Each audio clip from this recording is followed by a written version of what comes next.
Are private investigators legal? Have you ever watched a crime film and wondered about the role of private investigators? Are they really operating within the law? Let's break this down. Private investigators are indeed legal professionals, but their work is governed by strict regulations. In most states, you cannot just hang a shingle and call yourself a private investigator. You need a license. To obtain this license, you usually have to pass a background check and meet certain educational requirements. Some states even requiring you to pass an examination specific to private investigation. This process ensures that private investigators have a solid understanding of the law and ethics involved in their work. Now, what can private investigators actually do?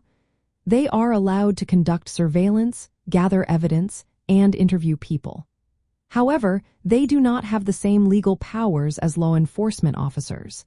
They must respect privacy rights and follow ethical guidelines in their investigations. In crime films, private investigators often find themselves in thrilling situations that sometimes blur the lines of legality. These portrayals can be exciting but do not always reflect the reality of the profession. In real life, private investigators must be very careful not to overstep their legal boundaries. When you watch a detective crime film, you might see a private investigator engaging in questionable tactics. While this makes for great drama, it is important to remember that real private investigators are bound by legal standards. They must operate within the law to maintain their integrity and avoid legal issues. So, to answer the question, yes, private investigators are legal. They operate under a well-defined legal framework that ensures they conduct their work ethically and lawfully.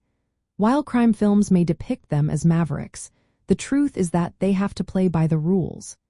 This balance between dramatic storytelling and real-life regulations makes the world of private investigation both fascinating and complex.